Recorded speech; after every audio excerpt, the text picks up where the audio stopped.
Hello everybody, welcome to another video, and this time we're going to unbox the G.I. Joe Classified Scarlet.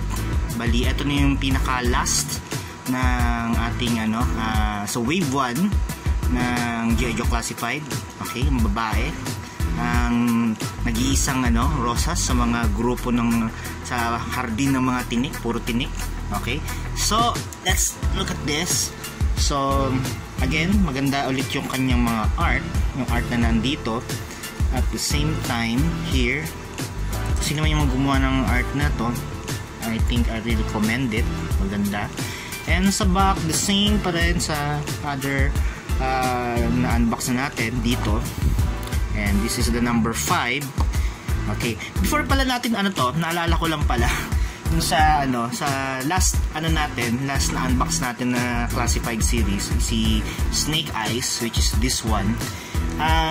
Nung in-unbox ko siya, sabi ko kasi nung sinubukan ko etong knife, ikakabit ko dito sa suka niya dito sa side. Kumbaga parang may problem, hindi siya pumapasok all the way through.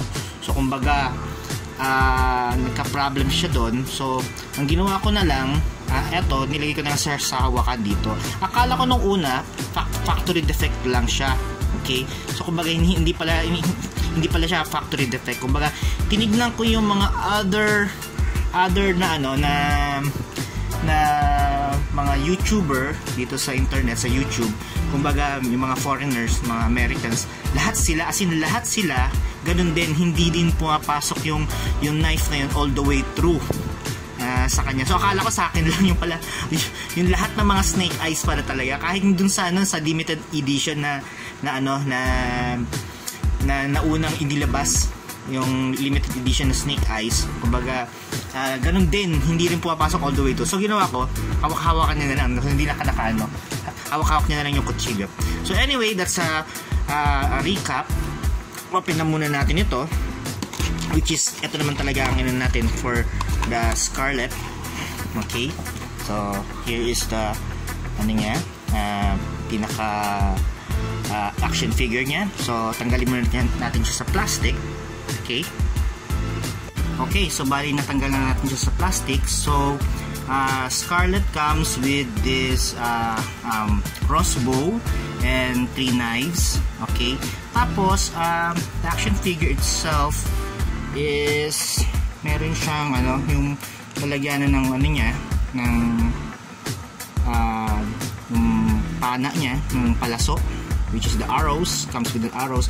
Bali, right off the bat, dito lang ako nakakita ng ng action figure na design na yung arrow is an upside down, pabaliktad ang ginawa nilang ang kanilang design. Ngayon lang ako nakita. So nakita ba kayo ng ganyan, mga other design in real life na nakapabaliktad? So bali, kukunin niya dito yung bala and then ilalagay niya sa crossbow niya. Okay, so bali etong tapos dito sa niya, sa taas ng crossbow niya, I think dito ilalagay yung yung mga knife niya, dalawang knife, lagyanan sa dalawa here. Yun, there you go. Yung maganda rin. Okay, tapos so yan. So tapos meron siyang isa pang lalagyanan ng dito ng knife, which is comes with this smaller one. So lalagay dito. Yun, ganda. Yan ang maganda. So pwede dito talaga dito sangkudin. Tapos it has also a belt here na pwedeng tanggalin.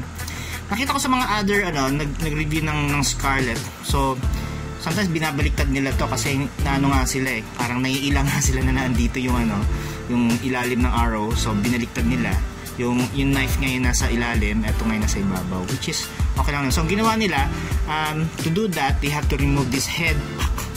Tapos tsaka tinanggal nila itong strap, then binaliktad nila. Well, on my case, I don't want to do that. Medyo kontento na ako dito kasi baka may masira.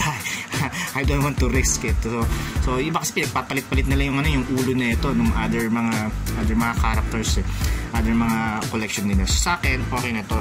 So Tapos, meron siyang belt na medyo rin pwede rin tanggalin. Ewan ko paano tatanggal to. Anyway, tapos, yung isa ko napansin, yung kanyang elbow, yung articulation niya, is single jointed lang siya. Eto, both sa kabila, dito rin.